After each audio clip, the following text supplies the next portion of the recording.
Welcome to the Speak Your Success podcast.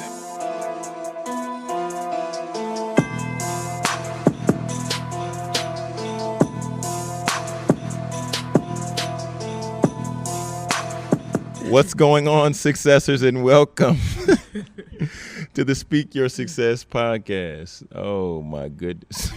He laughing because he knows it's No, true. oh my goodness. You So can promise today some we. AirPods. Oh my goodness. So today we're gonna go ahead and get into the interview. We don't. You are so petty. Let me get my notes, man. Let me get my notes. So I'm excited. I'm excited Me too. to have you in the studio. Right, I feel like I've been wanting to do this for a long time. Mm-hmm. Like even in the beginning stages of you starting Speak Your Success, I've been thinking like, man, I need to team up with him. And then it wasn't until we went to that event that I was like, okay, now we really got to connect. That's good. Okay. Let me introduce you. Didn't Okay, introduce you yet. Didn't introduce you. What is your last name? I didn't even ask your last name, Victoria. I know you, but I don't know your last name. I'm sad. Victoria Thomas. Oh, it is Thomas. Oh my goodness. Oh my goodness. I was thinking I was like, no, it's not that simple. I refuse. Okay. I'm Nigerian. Without further ado, we're going to welcome Miss Victoria Thomas to the Speak Your Success podcast. She is a volleyball coach. She is also the owner of Journey Fits. Yes. Look at this branding. It's off the chain. But I really like how the branding on your gear, it's like gold. Yeah, that gold foil. That black and that gold is sick. As well as she's a sports and entertainment lawyer. And last but not least, this one really matters. Nutrition expert. Oh yeah, for sure. Especially for my community, man. Talk to us about that nutrition piece. Let's talk about it. It's hard. I've been vegan for a year and a half, and a lot of people don't know that, and they don't think that you can really just get dense muscle mass off of being vegan. And not even just being vegan, like I'm very plant-based. So you see a lot of people that are just vegan, all they try to do every day is they don't eat meat and they don't eat dairy. Some of it for animal reasons, and some people just don't want to eat meat or dairy. I literally am plant-based, so I'm mainly eating vegetables and plants the majority of the day. Okay. And I actually feel stronger. Like I've been able to maintain muscle mass. I feel stronger. My inflammation is down so much. Rarely get sick. Rarely get sick. Okay. And so a lot of us don't even understand that a lot of the harmful chemicals that we put into our body are through processed foods. And that's the way that we're getting a lot of these terminal illnesses where people really think it's not possible, but cancers come from food. And then you just said something. Yeah, really. And then you hear it over time that, I hate when people think that sickness is genetic. No, it's that in the history and line of your ancestry, y'all have been repeatedly eating bad. So it is genetic in the way that genetically through the line and history of your family, y'all have had bad eating habits. And so that's the reason why it is genetic. But if somebody's there to kind of break that, that's when, you can become a little bit more healthy. And it's a lot, I might be the second vegan Nigerian in the worldwide. I was about to say you the first one. You the first. You My first for cousin me. is actually vegan too. Oh, okay. So y'all tied. Okay. Yeah, shout out to Elizabeth. Yeah, we out here vegans. Man, because okay, so first and foremost, a vegan Nigerian is like a unicorn. And I'm not saying they don't exist, but they're just around, they're amongst us somewhere. Kind of like superheroes, there's like, they're amongst us somewhere. We don't know. Right. But wow. Okay, so when did that shift take place for you? Because I know you've been an athlete all your life. Right. Like, so when you say, you know what, I need to make the change to be vegan? I tell this story and a lot of people look at me like, okay, is that the truth? But honestly, it wasn't even planned. Like I wasn't, I didn't wake up one day and be like, I'm going to be vegan. I do the Daniel fast in the beginning of the year. Okay. Every year, I really want to get that close connection to God. Especially being an entrepreneur is vital, to be able to have plans, take them to God, and then go through the struggle and really real. just faith it out. We be thinking we gonna pray and we just gonna get it tomorrow. No, we gonna pray and go into an immediate storm. So hey, that's that Christian walk. Oh, but my goodness. That's that faith walk. Nah, that's real. Nah, talk that faith walk. Yeah, talk that because that's super real. Because I think sometimes people's like, okay, I'm gonna do my plan and it's gonna work. And then that's like the meme. I know you've seen it. It's like an entrepreneur as point A to point B, or it's like success, but then it's like, this is what it really looks like, and it got there. Yeah, and it's crazy. Like, yeah, it is. I mean, I could literally talk an hour about like really, really just having faith in God and God's plan will really always make sure that you get to where you want to be. But a lot of people don't really understand the concept of faith. If faith is you believing in something that you can't see, and the things that you hope for but you cannot see them, and evidence of those things, it's the evidence of the things that you cannot see and that you hope for, then that means that you're going to have to not see it, and you're going to have to produce the faith.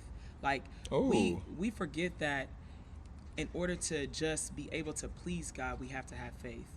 And so you're going to have to struggle, because you can't have faith for the things that you're confident that are going to happen. You can't. You can't have faith for the things that you see, because you don't have to have faith in it. Exactly. So we don't understand that in order to have faith, we're going to struggle. So we should almost honestly think struggle as something that is regular. And the way that we are going to overcome it is not being deterred by it, not being shaken by it, not being moved by things that are hard, things that are complicated, things that you fail at. But just knowing that God always has that ultimate plan for you is always going to make sure that you get on top. So I will say being an entrepreneur will humble you. I think some of the biggest Christians have to be entrepreneurs, because when everything goes crazy, you got to be able to rely on something. And so I've been in those places before with, building a gym is not easy. I don't have any partners. I'm solo. Like, it's Victoria LLC, and I filed a solo S corp. So it's like, at the end of the day, faith is really, really the main thing that you need if you're really trying. And that's not just for just being an entrepreneur. That's for anything that you really, really want in life that you don't have. Man, I see why business is booming up in here, because I'm motivated. I forgot to add something. We should have had a motivational speaker at the end, because clearly we missed something. Because there's all kind of words and messages in what you just shared. Because I think a lot of times people, they say we have faith in God, but then they eliminate the faith piece. And I've been there too, because it's like, I'm not trusting in something greater than me, but I'm just trusting in myself. Yeah. In your own ability, in my own God-given ability, because that's the part that's why my message is always helping people understand that we have God-given gifts, and then utilizing that God-given gift ultimately, yes, to further the kingdom. It can be monetized, but then more so for service to other people. That's true. But I think when we get to the point and it's like, okay, well, I'm my own given gift. You just delete God from it. It's like, okay. And then God's like, okay, we'll do it. You got the gift. You call. Make it work. Make it work. And then that's when we really struggle, because there's a difference between, going to, because the hills and valleys, and you go into the valley, but then God brings you up like Job. But then there's another difference where you just in a valley, and you're blocking yourself from your own blessing because it's pride. That's true. I'm talking to myself. I've been there. I'm talking to myself. Have too. I'm talking to myself here. Yeah. Yeah, that's super real, especially, what you said about pride. And I feel like there are certain situations where God will literally take you into the valley. And not that, he's not the author of anything bad. Everything good comes from him, but he'll just take his hand off of the situation, because you don't even know that his hand was the one that was protecting you in the first place. You preaching. So all he will do is remove it. You'll end up in this deep place, and he will remove every single resource that you have in order to get up out there, so that when you come out, you can only attribute it to him. And so I feel like, that those are some of the main things that that I have learned so much. That's why when I go through struggles and when I go through hardship, I really get to this point to where it's not that it doesn't faze me, but I know that my Creator's not going to just leave me. And that's a different type of peace that I have learned to develop. It didn't always come, I used to be that one. When I get frustrated, you would know, because I can't talk to nobody. Don't talk to me. I'm popping off on everybody. Like, I have been that person time and time again. But, as your faith matriculates and grows, you get this certain type of peace over you in situations. So everything that you said was like right on point. Yeah. How did you, not how did you, but what would you say has been one of the biggest challenges? Because I haven't really gone into it, but you've been a successful sports and entertainment attorney. Right. You've represented some stars. Yeah. No pun intended. Yeah. You know, On Star. yeah, on Fox, and then now you have this gym. You've been an athlete, Division I athlete. Yep. Which does not come easy. Yeah, at all. That does not come. That was on my wish list when I was young. I was like, okay, so if I'm 6'5", I just need to weigh 175, and then then I can play. I remember because you were playing basketball with Jordan. Yeah. But that was even before that. That was high school. Like I was like, okay, I would print off rosters, and I'm like, okay, I would look at what everybody else was, and I was saying if I can just be that, then I'll be able to be Division I. Even though that's definitely not the case. That's a whole nother God-given gift. But talk about like challenge. Like, what was the biggest challenge for you, or just a challenge throughout your journey? That's hard because you just hit on like 3 main areas of my life, which is sports. All of these were like 4-year periods of my life, like college playing sports. Being in law school 3 to 4, and then now owning the gym. That's true. And so I would say, like, if I could just tie some central theme between what's the hardest thing between all 3 is trying to keep your faith high. Because even though I understand it now, I had baby faith back then. Like, I had that baby faith where, it was cool, when things were going good, but when it was bad, everything was bad. So I can just pull, several different challenges from each situation. When I was playing college sports, I transferred. I was that kid that was transferring really? I schools. didn't know that. Yeah, and I ended up at Rutgers, but I started at Southern University in Louisiana. You was down there? Yeah, and a lot of people don't know that. You was down at Shout out to Southern. I love Southern. I spoke down there many times. My dad got his lawyer degree. He passed the bar. What is it? God, he graduated from Southern. Okay, awesome. With they have a pretty good program. My cousin goes there. Yes. And so I'll say that one of the hardest things in that was just trying to find a place where I felt like I could play, because I wasn't playing when I first went into college. And it was very hard to go through that, not even knowing that I have a whole different theory about student athletes. And it's hard because I coach so many of them every single day. And like, if we're talking about percentage wise, like, we have to talk, it's at least only 10% of them that leave from college and go actually make a career out of it still playing. And that's 10% of D1? Volleyball. Oh, yeah. And wow. And so it's not like we're doing that so often. So I'm all about trying to find out, because that's not necessarily your purpose. I feel like that's passion. And then through your purpose, you can kind of grow into what you're actually here for. So I would say that I was so focused on that, and not playing and trying to figure out, what do I got to do to play? I'm gonna change schools. I changed to another school, and I played a lot. I went to Rutgers and I didn't play. Not even trying to handle what the actual issue was, is because my technique for passing was not that good, but I was an awesome hitter. Okay. I would say that keeping the faith high, and then kind of going into law school was the same thing.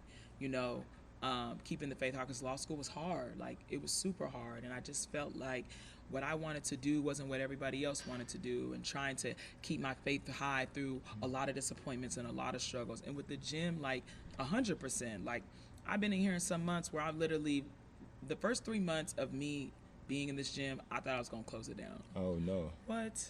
First of all, the free rent went away after the first month. Oh. you know how that goes. And then I'm sitting over here counting, like, okay, if I got 13 clients and all of them paying anywhere from 100 to 300, but the rent is 6,000, this don't add up. This don't really just add up. Oh, so, talk that math. Man, that when you know that math, when you in there just like, okay, now I'm gonna write down who I can call, because if I can get 500 from this person and 1,000 from this person and pay them, I still can't pay them back though within the next 2 months. So I was going through that. Like, I didn't have enough capital in the beginning to really start this, but I'm also somebody who's very headstrong. I've had people that told me, Victoria, you need to wait. Victoria, you're not ready for this. And even though I'm that person where I want to find out for myself, Okay. Like, you know, I hear you. I can respect that. But let me find that out. You know, let me go through it. And then I was in the middle of it like, dang, I can't even call these people, ask for help. They gonna be on some I told you so. Oh, not that I told you so. Ooh, that I told you so ministry. It is. It's a whole ministry. They got a Bible and fellowship. They got a choir team always singing about it, you know. So I just feel like in the beginning it was very hard. It was very, very, very hard. But I also know that God wouldn't allow all of these things to happen. Me be able to open up, you know, just getting the lease for the building, making sure that everything was here, all the equipment was here, and then just have me open and then have me not be able to pay the rent. He don't work like that. So I really had to find that place where I kept the faith. There was a lot of nights where I cried by myself. There were nights when I had to be here at 5:30 in the morning and I was training nobody, or I was training one person but charging them group prices. But and it was a lot. I only had one employee at that time. Now I have 6. You know. Wow. So it's something that was a everyday a constant battle, because in the beginning of being an entrepreneur, you're gonna, like how you were saying, you know, that meme where you see success here and you're starting here and people think it's here, but they don't know that it's here. I've been doing that. I've just gotten to a place where I'm semi-comfortable, and now I want more. So I know that I'm going to have to start at the bottom again. But I will say that, we had those moments where we got good, then we went bad again when it came to, you know, having enough members and turning over enough to be able to, you know, pay the bills and have a little bit of profit. But at the 6-month mark, we still turned over into profit. But those 6 months, it was a lot of grinding. Sorry to cut you off. No, I was just but like, how did you, like, something tangible? How did you flip that from being in here by yourself, being in here with one employee, being in here, you know, having one client? Like, how did you make that work to where you didn't have to shut it down? Man, I'll say that I had to strategize. Strategy is key for me. That's good. You know, I'm all about a plan. I'm all about strategy. I'm all about, you know, thinking about the things that are working.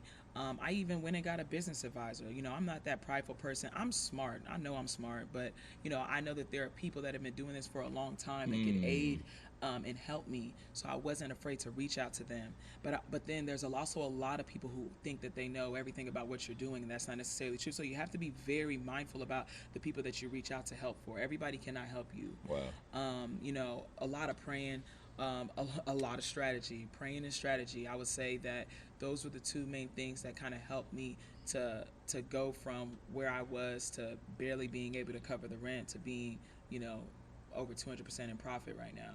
And so I would say that, you know, it took a lot of that, but God always worked it out to where it was supposed to be. Man, I think that's really powerful. Just what you saying, those 2 pieces. The one really about being focused on making a strategy, having a plan, and then on the other side, you saying that you went and got a business advisor. You know, other people might call this individual a coach. Other people might call this individual a mentor. You know, different terminology, different jargon, whatever it might be. So now I want to just transition and talk to you about coaching, because you coach a volleyball team, correct? Yes. Talk to me about that. So for those of you who are familiar, I coach Team Dream. They're the first African-American team to win first place at a national tournament. The team is comprised of all African-American players. Some of them played at some of the most prestigious colleges and volleyball programs. I got 4 girls from UT that played for UT, girl from Kentucky, you know, all over, and just stellar D1 athletes. And a lot of people I came into that tournament, a lot of people were like, Victoria, are you really going to coach? Like, you over here got all these superstars on your team. Like, y'all better win, you know? But, but it wasn't necessarily easy, you know? We actually had a lot of people that didn't understand why we put that team together. And coming from the standpoint of we're showing reverse racism, which I don't even think exists, but I digress. Okay. And I just kind of felt that a lot of people don't even understand that volleyball is a very expensive sport. Really? Oh, 100%. Like, if you ever pick one person that plays club volleyball, because that's the only way that you're going to really get recruited to go to college, is their parents are paying anywhere from $5,000 to $7,000 a year to get you to play. Now, if they want to come to any of your tournaments, they're going to end up spending $10,000. Wow. So volleyball is a very expensive sport, and sometimes it will, not on purpose, but push out a lot of African Americans from playing because we don't understand. Like, we don't understand, like, why do we have to pay so much? What is the benefit of being able to play? And this is something that's statistic. I'm not just talking. This is statistic. If you look at volleyball clubs, African American females make up about 10% of the club. And so that's why it turns into volleyball looking at the sport that's not African Americans that play. And I will just say that our main focus was to try to get that representation. Representation really matters. And it really matters in a sport where the disparity is that high. It's not on purpose. It's not like clubs are not allowing black girls to play. It's that they don't know. So if they see a team of unified African American girls playing this sport, and we won the whole tournament, and it's sanctioned by the Olympic USA Volleyball, they're going to be able to identify. We've had people reach out to us from all over the world. Like, Longhorn Network did a special. ESPN did an interview, and what we wanted to accomplish actually got done. People reached out to us, and there were girls that were saying, black and brown girls, like, I want to play volleyball. Like, where do I start? Where do I go to? And now we probably just started the opportunity for that child to be able to play in college for free. Oh my goodness. Off of just doing something that we really believed in, but then you had those people that had a problem with it. It really didn't make any sense because we were the only team that didn't get a sponsor. We paid out of pocket.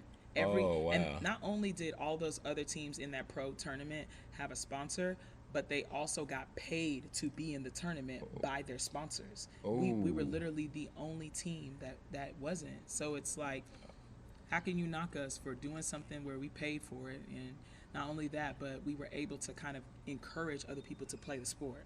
Man, that's so powerful, because one of the things I really love the most about just people doing it, just operating within their purpose, and just having the opportunity to expose children, youth, individuals, huge, to other opportunities that they otherwise might have never known about. And then now, because of course we know in our community, there's basketball, right? And then there's basketball, basically, because softball, fast pitch isn't cheap either, because there's club there as well. Right. And, when you get to those spaces, and now just seeing that opportunities are being created from something that you had pure intentions with. Right. How does that make you feel, though, knowing that you've now shed light on an area of darkness and it's creating opportunity? How does that make you feel? I mean, that always is going to make me feel good, because I even feel like the way that we even came about it was so, like, it was an idea, and we were like, let's just do it. Like, we've been talking about it. Let's stop talking about it and let's just do it. Take action, like, and so it definitely makes me feel good, because I even feel like the way that I even connected with all these girls was so random that I feel like God kind of orchestrated that. Like, it was supposed to be. Like, we almost didn't even win the tournament, but at the end of the day, I felt like we were always going to win the tournament, because I felt like everybody needed to see that, see that we weren't just in the tournament, but we were successful, so they could see that if there's such a disparity between African Americans playing this sport, but we dominate the sport, think about how we could just raise the game if we could just incorporate a little bit more diversity. So, I really felt like, it was a purpose thing that we did, and it just made me feel good to make sure that it happened. Okay, so you were just talking about it, like, knowing that you are, basically knowing that you all were going to win the tournament the whole time. Can you just talk about how you were able to either cultivate that level of mindset, or how you went into the tournament with that mindset? Went into the tournament with that. Like, I knew that there were going to be a lot of, like, mind you, we're playing other pros. Like, a lot of these girls are coming from whatever country they played in professionally to come play in this tournament. Wow. So I knew that it wasn't going to be easy, but it was just a mindset. People were scared of us, like, just looking at, like, dang, this team looks beast mode. Like, and so it's so we fed into everybody's thoughts about what they thought about our team. But before we even went into it, we just set the level and tone of confidence so high that even in the time era that we were making mistakes, like in the very championship game, the last game, we were down in the set, like the whole time. Like, you know, we were down and we had to come back, and then we had to play a game to 15 to break the tie between what games we were winning. So I think the mindset is important to set it before you even enter into somewhere. Like, I set intentions before I come into the gym. In the morning, like whatever I'm doing, whether I'm reading something, I'm just trying to get some stimuli other than music that is going to help to set my mind into a positive place and zone. And getting that before you even walk into anything is so important, because then people are not going to be able to easily break you, especially when you don't even think. If you walk into something, you don't even think about how, oh, you know, I didn't even think that I needed confidence to do this, or I didn't take time to prepare myself mentally, you're easily broken. So we had to set that before we even walked into it, and it's so important. You're in here blessing the game today. You're definitely here blessing the game. You coming in here talking about strategy. Coming here talking about getting a business advisor. You know, you didn't say coach. You didn't say mentor. You said business advisor. And I know business advisor costs some bread. Yeah, they do. But they cost bread because they know their expertise, and they know that they're going to yield you a return. That's true. And then you coming in here talking this mindset game in here. You Big talking time. Oh my goodness. It's all about that, you know. A lot of people, or one of the reasons that a lot of people were telling me, you know, not to go into the gym, because they were just thinking about how much capital I was going to need. And I didn't think of it like that. I literally think that everything that people say is so hard to get, especially when it comes to money. They literally think that's the hardest thing to do, is to get. Like, oh, well, you know, after I write down my business plan, you know, we're going to spend a lot of time trying to do a money raise or figure out where we're going to get the money from. But really, a lot of those things are easy as long as you're following the steps of what you believe that God has for you. And everything is just going to start falling in a line. Wow. So I know that when there was a time period where I needed to come up with $30,000 to be able to move forward with this place. $30,000. Oh, okay. 30K. And, you know, to me, you know, that's still a lot of money. Like, I know that to people, I just graduated law school, you know, just graduating and trying to get into a job. I had a job, but they were not paying me a lot. And, you know, that was still a lot of money, but I didn't think of it like that. It's all about the way that you think about things. That's not going to be the hurdle that's just going to stop me. I literally was praying and fasting, and one of my best friend's husband came and gave me a $30,000 check. That's real. Yeah, no lie. And to this day, like, he's one of the reasons that, you know, Journey Fit is able to be alive and thrive. And a lot of people don't know that. He wants no credit for it. And I knew that God was going to find and link me up with a person like that. You know. So I just feel, and he plays in the NFL, so, you know, $30,000 to him might not be nothing. You know, it might be a drop in the bucket. But still, at the same time, it helped me out so much. But at the same time, I'm going to extract this from what you said also, is even though you said 30,000 is a lot of money, and I hear you saying that, but I can also tell that you don't feel that it really is that much. Yeah. And you having that level of mindset, and you having that understanding of, because you don't see it as paying 30,000, you see it as investing 30,000. Right. And then I think that's a pivotal focus, and I think sometimes we can brush over that, because that's why people are so quick to not want to go plant-based, or not go vegan, or not go pescatarian, because we don't see our body as an investment. That's true. And when we began to shift, because that was me before I got involved with I hired my first coach when I was junior in high school. I was paying him like $75 a session or something. It was something like that. And I would go work at the grocery store, and I basically pay him my money. And then now I've hired coaches, and I've paid like $200. I bought a course that's like $1,000. Like now I look at it totally different. I look at it totally like I'm in a position.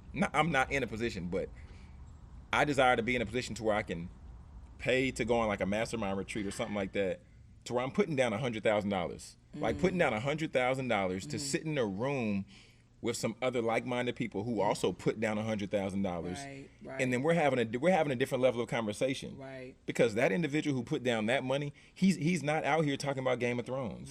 He's not out here. He's not out here talking about, well, maybe this weekend we're gonna do bottle service. I mean, he might, celebrate something here and there. You're right. But I'm sure he's like, okay, well, I'm only gonna put this much down and this move on. Right. He invested the money because he saw the value, Yeah. and he also saw the work. He also saw the strategy. Right. He knew that you had a business. He Yeah. knew these things. Right. He didn't just give you 30,000. That's true. He knew these things. Go ahead. And that is very true. And you hit on a lot of like really important things. I think one of a great important thing that you hit on is like, let's just say that you did have that retreat and you were in there with those like-minded individuals. Being able to be around those like-minded individuals on a daily basis for me is super important, because they're the only things that are actually going to feed me to be able to want to continue. Oh yeah. And you're right about people not. And then the other thing that I wanted to touch on is when you were talking about when people actually know the value. So Danielle Sorensi Jones. Danielle Sorensi, she's the owner of Power Hands. Those gloves. Oh, I know Power Hands. Yeah. So we were talking, and we're really trying to get this team together to go down to Essence Festival and give like a fitness and nutrition talk. So in the process of us talking, we were creating a deck and stuff that I already know. We were looking up statistics about African Americans and heart disease, African Americans and diabetes, African Americans and high blood pressure. And of course, we are the minority, but we're the leader in those statistics of illnesses. And it kind of struck me because in the beginning, I remember having some friends that came up to me and was like, man, it's crazy. Like the majority of your base here is African American women. And they were shocked because they were like, well, African American women don't really work out like that. And I couldn't really just get mad at them. Like inside I wanted to, but at the same time, they were telling the truth, like, because we don't see value in that. We don't see value in that. And it's not where we place our value until something terminal happens. Like the classic example is, if I told it, just think about how many times that you've worked out this year. Now, if I came to you and I said, look, you have this disease and you're going to die, but the only way that you can live is if you work out for the next 30 days. You're going to be working out for the next 30 days. You're going to work out like your life depended on it. But we should feel like that every day, because that is what we're doing. We're adding and increasing the value to our life when we're working out and eating healthy. It's point blank, period. Statistics, studies, research, whatever you want to say, it is shown that's what it is. But we don't do that in preventative measures. We wait until there's something that triggers us to have to do that. We don't automatically think this is what I want to do. And this is what we're talking about statistically from the American Heart Association that is giving these reports. And so it made me even want to do this greater, because it just keeps, there's so many things that happen that keep defining my purpose even more. Like, I know that I'm supposed to be a gym owner. I'm supposed to be even more of a gym owner for my community. I'm supposed to be able to catalyst, them being able to get to the healthiest version of themselves. I'm supposed to be able to share veganism with a lot of people. There's so many things that continue to define me, but you're right, until you place the value in yourself of that, I'm valuable and what I have going on is valuable, and this is so much value, then money is not going to be an option for things that you want to feed your value. That's good. Even outside of that, mental health. Oh, huge. I've had a lot of situations where, and not just African American women, but a lot of people in my gym that struggle with that. Some of them are avidly telling you and me and other people, like, I've had some issues, I've had some mental health issues, and working out is the only thing that keeps me on track. And this is something that is proven by research, being able to release those endorphins. We have good stress and we have bad stress. The good stress that can actually turn into something is adrenaline, but cortisol, when it is it produced in over amounts of production, we start getting that type of stress where we don't eat, we're losing weight for no reason. It's mainly muscle mass. We're super stressed. We're lashing out on some of the people that love us the most. Mood changes, not getting enough sleep. There's so many things that come out of the production of cortisol.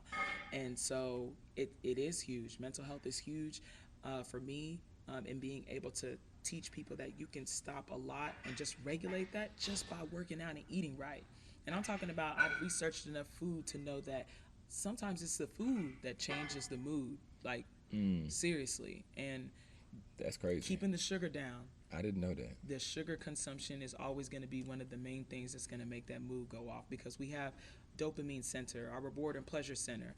And even though, it might be saying, I want a reward, wherever you think is a reward that you eat, we always attach rewards to things that we eat, whether it's ice cream, cookies, cupcakes, fried food, whatever. When you feel like that, it might feel like that in your brain, but also this is what your blood pressure is doing, heart rate, and also in just your brain from a cellular molecular level. So it's one of those things to where I want to be able to share that with everybody, but the way I want to share it to my community is driven. I'll do it for free. I'll do it whenever it's needed, because we have to get that information. Yeah, for sure. Man, okay. Ooh, okay. So now we're gonna transition. Now I really love your passion. I love your drive. Just seeing you speak on just in this arena. I didn't want to just say one thing to box you in, because that's never my thing. Right. But just hearing you speak and just hearing how passionate you are, just about your community, about fitness, about all the things that you're involved with, and as your purpose continues to evolve, I'm gonna have a front row seat. Yeah. Floor seats, Texas. So now we're gonna transition this segment I like to call 5 words. Okay. And this is when I give you the opportunity to describe yourself in 5 words. Okay. Please. All right. So driven. Okay. God-fearing. Prepared. Unprepared. Look, you gotta do 2. You gotta do both of them. What number are we on? 4? You said driven, God-fearing, prepared, 4. Unprepared. Okay. And I'll say cupcake lover. Is that people be be stretching it? They got vegan cupcakes. Really? Yes, it's sprinkles. What's the icing? It's just, sugar is vegan. Sugar's non-meat, non-dairy. So really? They mix it up. Sometimes they use for the base, instead of milk, they'll use almond milk or a milk that's made out of nuts. And they can use spelt flour, because that is flour coming from plants. So yeah, you can get pretty creative with it. Because cupcakes is my jam. Oh yeah. I used to work in a bakery, and I would smash. I'm talking about smash on a 12-pack of cupcakes. And you make women mad, because you probably wouldn't gain no weight. Oh, man. None at all. I make myself mad because I would want to gain weight. Right. So look, we all have different. Hey, to each his own. To each his own. Okay, I definitely can respect those. I can respect those 5 words. I know we were talking about it before, and you were saying that this is an uphill battle.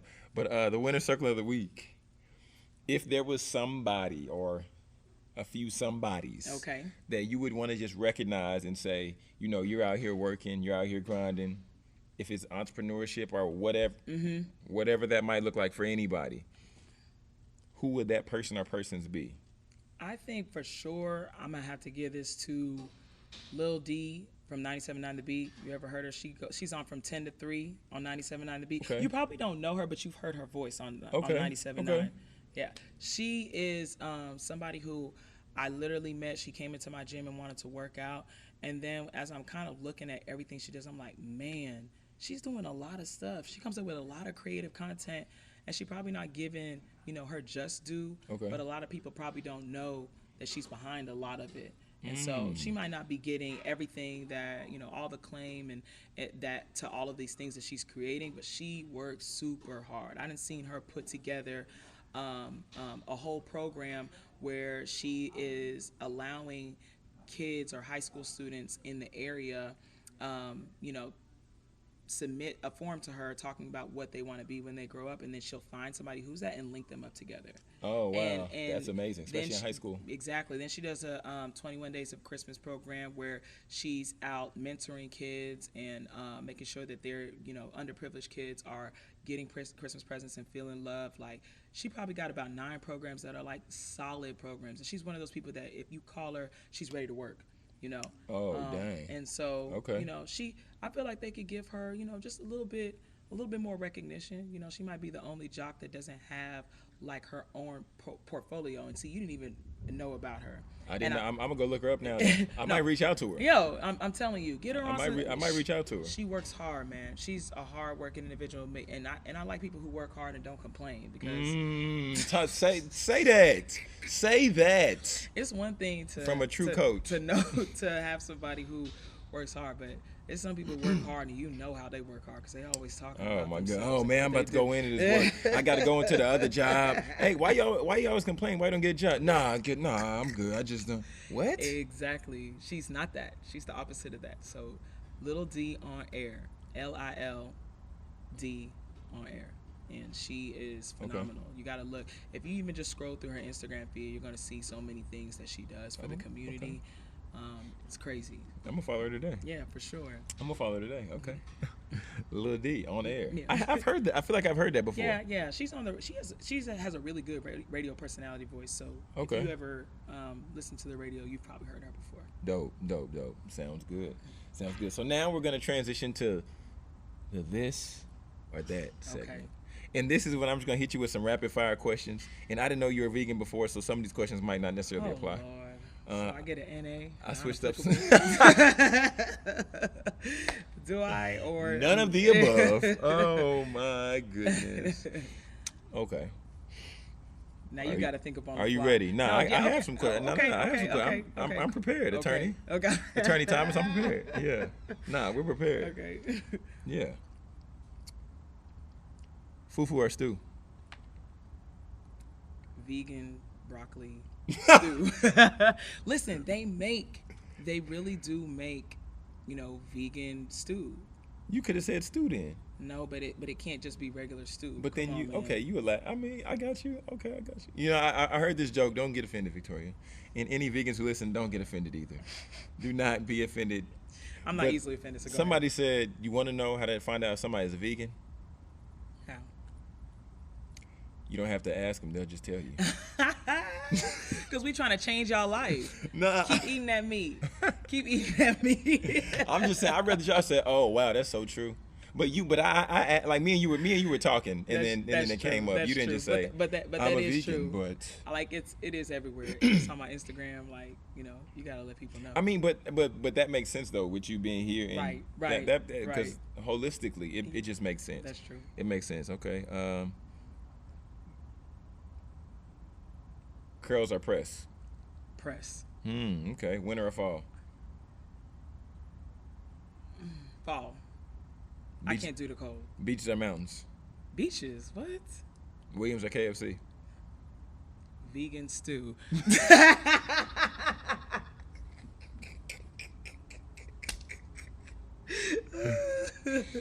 Williams or KFC?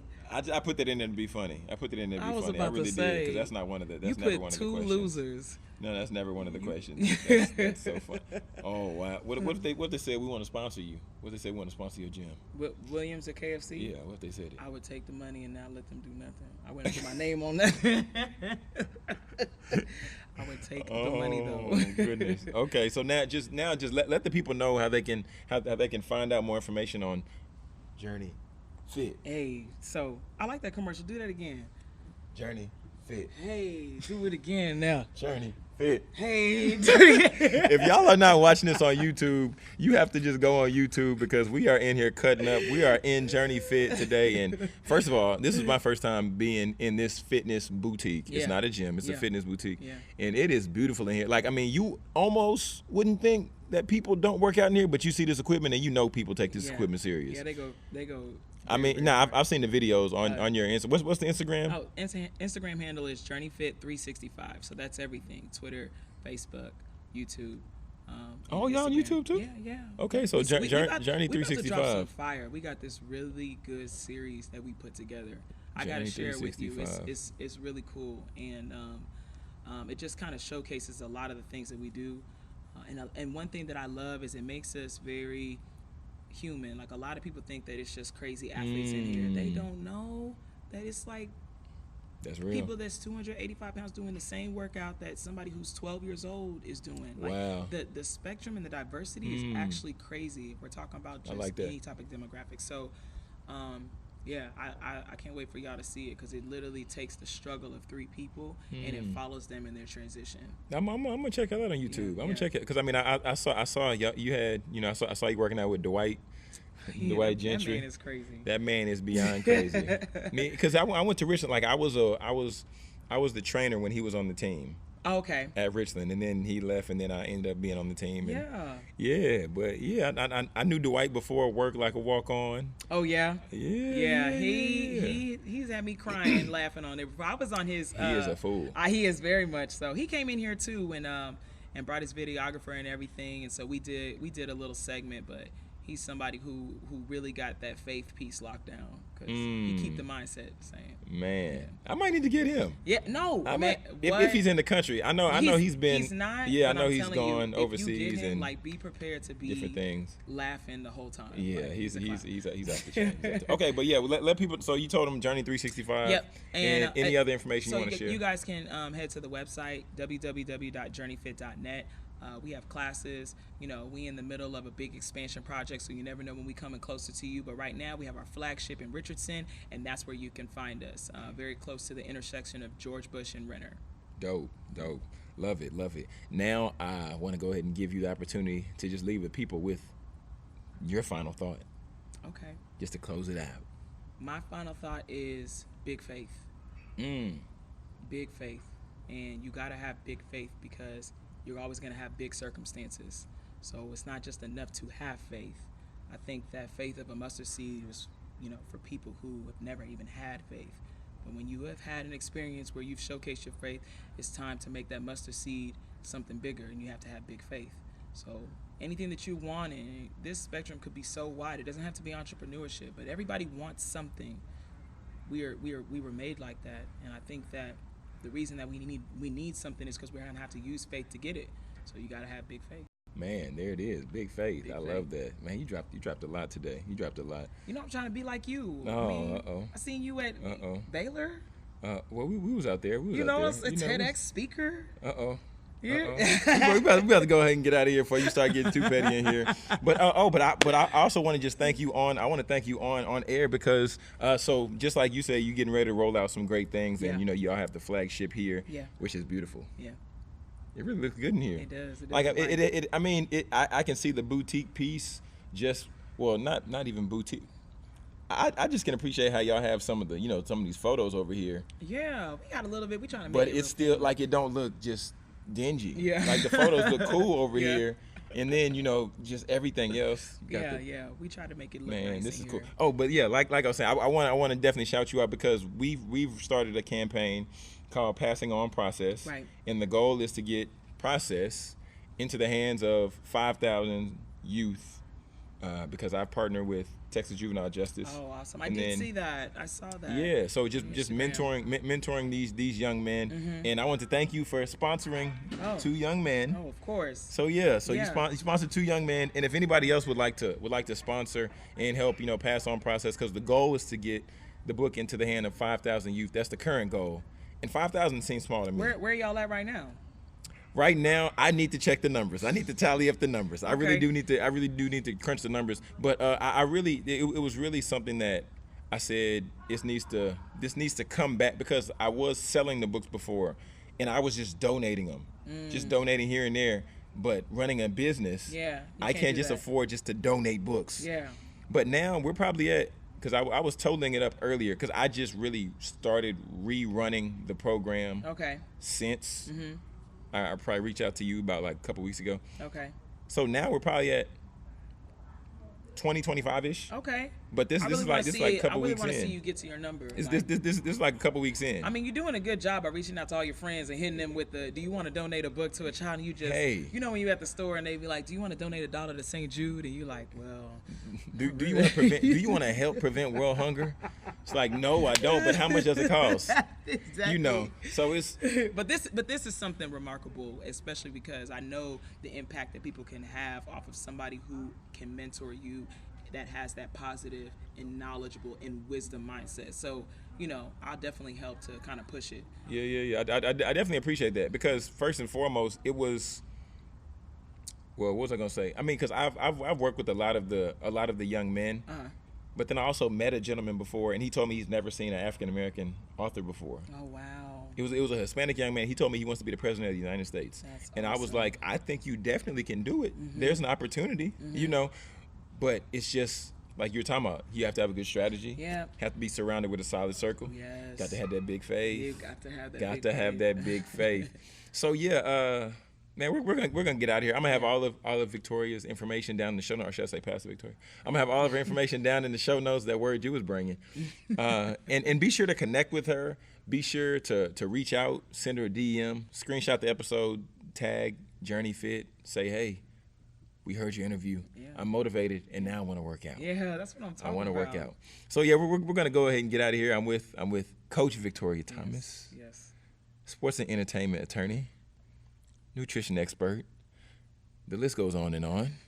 Purpose pusher, motivational speaker. Come on, and purpose and this is Jonathan Jones, TEDx speaking, best-selling author, and we're getting out of here.